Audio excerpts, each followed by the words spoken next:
ตอนนี้ฝนตกหนักเวีบ้าความหนักรถจักรไม่อย่างเอากลับบ่ได้เลย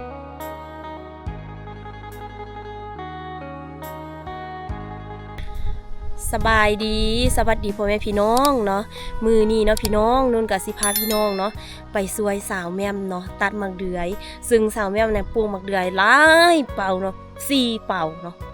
ปีบุกเบิกเพราะว่าเพิ่นก็หาแบบแต่งงานปีนี้เนาะก็คือเพิ่นตัดยังบ่แล้วเนาะก็ไปตัดหลายมื้อเติบแล้ววันเสาร์เพิ่นก็ไปตัดเพราะว่าอันแฟนเพิ่นหันเป็น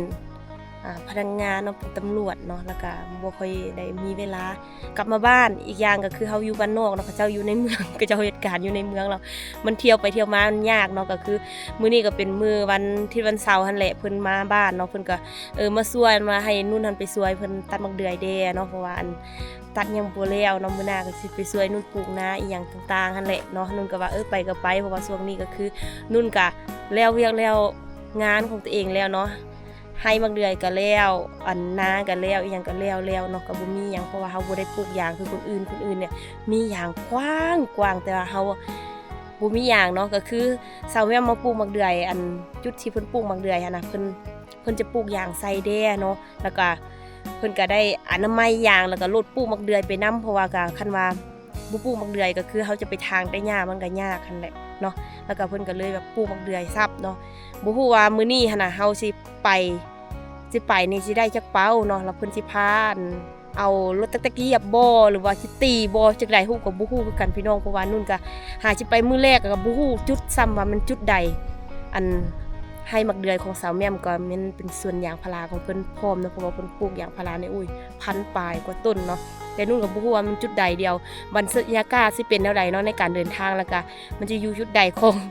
องอันหมู่บ้านของนุ่นเนาะเพราะว่ามันก็อยู่อันจากหมู่บ้านไปกับบุกไก่เนาะประมาณ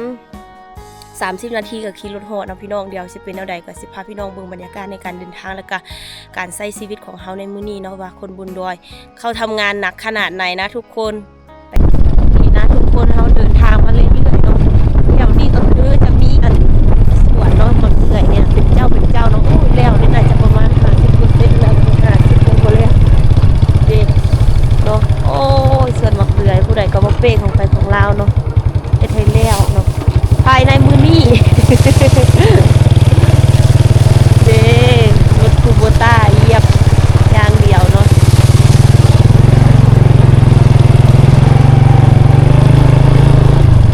สวนมักเดือยเนาะหลายที่สุดอยู่ในหมู่บ้านเฮาเดี๋ยวนี้น่าจะประมาณ50แล้วเนาะแล้วยังเหลือ50ที่ยังบ่แล้วป้า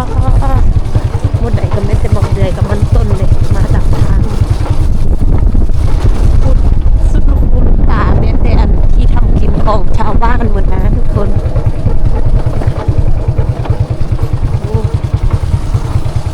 ไก่เติบเด้เนาะนี่แม่นเฮาสิมาตัดอันมักเดือยสาวแม่มเนาะปีนี้เป็นปีบุกเบิกเนาะเราเฮ็ดสวนมักเดือย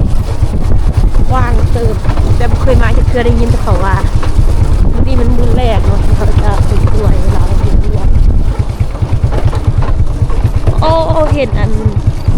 ปุ่นเป็นของหมูอันฮัดลีนแม่นลุ่มหั่นนี่บ่แม่นอันนี้นี่โอ้แซงปลูกยางตั้งยางขึ้นมาขับลิ้นรถเกตนี่บ่อยอันนี้มันก็หลายอยู่ทางรถหันเด้ตามแยกเลยนี่เป็นบ่นี่อันนั้นตูพันโอ้เนี่ยเขาทั้งพุ่นเขาก็ปลูกความคักของเขาเนาะนี่เนาะเฮามาฮอดก็สาวแม่มก็มาดังไฟเนาะคนดูมันต้มกระดูกให้เฮากินมื้อนี้อาหารหลักๆคือกินกระดูกเอ้ยนี่ต้มปลาไว้เนาะแล้วก็เฮาก็จะไปทำงานกันเฮ้ยเฮ้อชีวิตช่วยเลยสิเนาะบะจอดเตะกันเด้ไหน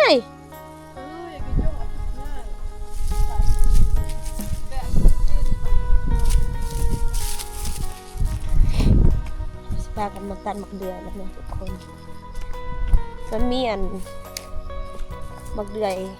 สูงแล้วก็หมักเดือยต่ำแต่ว่าเขาจะตัดอันตัวต่ำเนาะตัวต่ำให้มันจนแบบกกมันหักลงพื้นแล้วนะมันแห้งดีเนาะตัวสูงเลยโบนั่นเพื่อเนาะแต่ถ้าว่าเขามีเวลานี่ตัดได้แล้วอันนี้แบบดิมันดำๆหมดแล้วดูโอ้หมักเดือยเพิ่นจะนี่ก็สิรวยเอาเนาะหมักเดือยตัวเองบ่มีหยังตอนนี้เขาตัดมาระยะหนึ่งเนาะก็ฝนตกพี่น้องมึงเลยเปียกมืดหมักเดือยเนาะสภาพตัวเองก็เปียก ฝนกำลังตกย่อยๆเนาะตกน้อยแต่ว่าบ่เซาเนาะตั้งแต่อันเข้ามาตอนเช้าหันมันก็บ่ได้ตกเลยแล้วก็ตัดมาหน่อยนึงก็คือฝนตกเนาะอย่างนี้ก็เอื้อนแบบยังยอกๆแยกๆน่าจะตกคู่หรือว่าบ่ตกว่ะคือว่าคึมๆอยู่เนาะกลางๆบ่รู้ว่าสิตกบ่ตกเนาะแต่ว่าเมื่อกี้นี่ฝนแห้งอยู่นี่เฮาก็เปียกหมดเนาะพากันทำฝนเปียกหมด มุงผมเปียกหมดพากันทำฝนตัดเนาะว่ายานบ่พอทับยานบ่แล้วเด้อโอ้ยคันตัดอันทับไปแล้วก็ไปขายได้น้ำหนักได้นี่น้ำ เปียกจังซี่เนาะดูโอ้ยสุสนขนาดเนาะบ่ตัดก็ยันสิบ่แล้วเนาะตาแม่มก็ยันบ่แล้วเพราะว่าเป็นวันเสาร์วันอาทิตย์เราจึงได้มาตัดเนาะบ่ซั่นก็เราเฝ้าขนส่งกันมันบ่ได้อันบ่มีมือปิดเนาะก็เลยแบบว่าอาศัยวันที่วันเสาร์เด็กน้อยเขาเจ้าพักโรงเรียนก็ได้มาเนาะคันว่าเด็กน้อยบ่พักโรงเรียนหลานๆบ่มาเฝ้าหานให้ก็สั่งมาจังซี่เนาะพากันมาเฮ็ดเป็นวันที่วันเสาร์เนาะบ่สิได้จักล้านนี่หลายอยู่ได้เนาะกว้างเลยแล้วก็เป็นสวนยางนำเนาะต้นยางก็กำลังงามเลยนี่ประมาณนี้นี่ ก็งาม ประมาณนี้เนาะปลูกยังบ่ฮอดปีเทื่อปลูกเดือน6เนาะเดี๋ยวนี้ก็เดือน11เนาะนี่ในประมาณนี้ปีหน้าโอ้ยใหญ่แล้วเนาะเขามียางเขาบ่มี บ่มีทำไปจ้างปาดของคนอื่นเอา มาเด้อทุกคนสวยกันตัดหมักเดือยเนาะท่ามกลางบรรยากาศที่แบบว่าค่อนข้างแบบจะหนาวฝนตกเนาะ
ไปจีบเด่น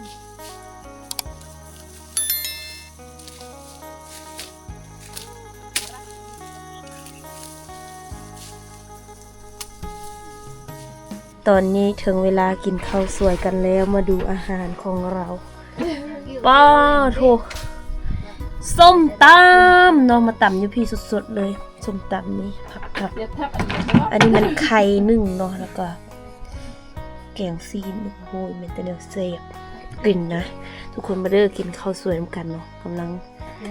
กลับมาเนาะเตตัดหมักเดือยผักพุน กินข้าว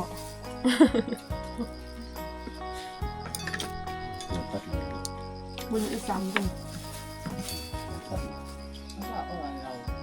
โอ้ยอย่าขี้งามนะ บัวโอ้หนึ่งก้นหนึ่งปกปอดส้มตำ บริจาคถึงแล้ว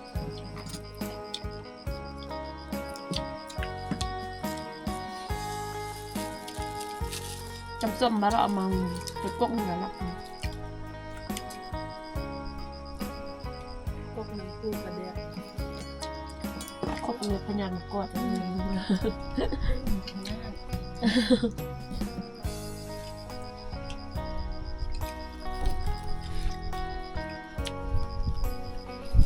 ี่แล้วก็พวกมึงหนูอ้ายหนูรู้มึง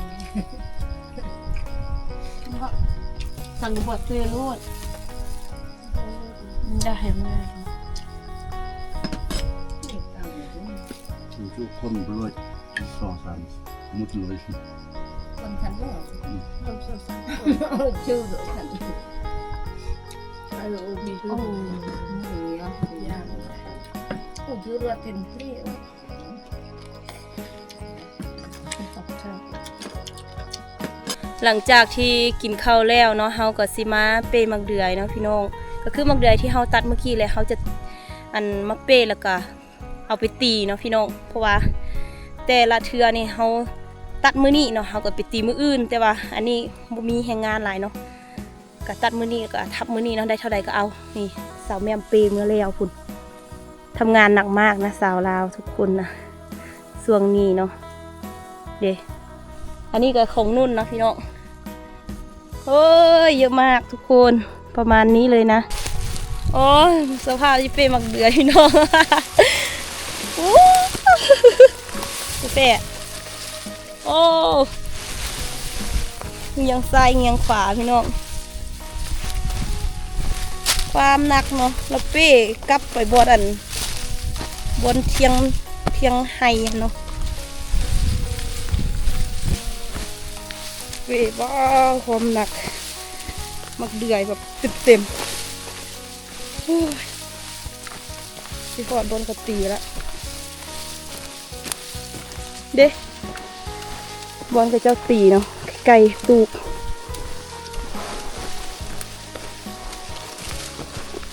คนตีคนเล็มเอาเป้เนาะเสียง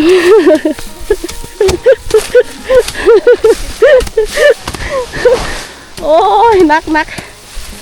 โอ้ยชีวิตคนสู้ชีวิต อันนี้แหละคนสู้ชีวิตดูเอาวิดเนี้ยโอ้วินเลยโอโรเอเร่เจ้าของต้องดูมันเป็นพิเศษกว่าคนอื่น เฮ้ยนี่เจ้าก็จะจับเนาะจับเทละน้อยเอามาฟาดน้องบุเคลื่อนตัวรถเหยียบเนาะรถเหยียบคักก่อนเนาะเด็ก เอารถจักรเหยียบบ่ วันที่วันเสาร์เนาะหาติ๊บค่าขนมเนาะมาจ้างฟาดอันมักเดือยให้เท่าไรแม่ม จำใจเลยว่าซ่าน ให้ประมาณอันค่าจ้างช่วงนี้เนาะอยู่บ้านเฮาประมาณคนหนึ่ง300,000ต่อมือเนาะมาเฮ็ดเวียกนี่ประมาณโอ้ยเกือบหอด400 บาทเนาะพี่น้องประมาณ400 บาทเลยจ้างช่วงนี้ได้แต่ว่าช่วงอื่นเนี่ยบ่ฮู้เนาะช่วงนี้เนี่ยประมาณ400 บาทเนาะรับจ้างแต่ว่าบ่มีคนมาจ้างเด้อช่วงนี้นะเพราะว่าอันผู้ใดก็ฟ้าวของตัวเองนะยันบ่แล้วมักเดือยผู้ใดก็บ่ทันเนาะผู้ใดก็ฟ้าของใครของใครของมันแต่ว่าอันเด็กน้อยอยู่บ้านเฮาเนาะช่วงแบบว่าวันเสาร์วันอาทิตย์เขาก็จะมารับจ้างเนาะเอาเงินค่าขนมเนาะนี่ อยากรวยยังบ่เชื่อนี่วันจันทร์พาเงินไปโรงเรียน เนาะนี่เนาะตอนนี้คือเฮาคนได้เป็นทีมห้อยก็พากันมาช่วยกันตีมักเดือยเนาะเบิ่งสภาพทางหลังฝนมาฮอดแล้ว เนี่ย เ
ตอนนี้ฝนตกหนักเลยทุกคน ไม่รอดค่ะ ฝนตกโอ้นี่สภาพ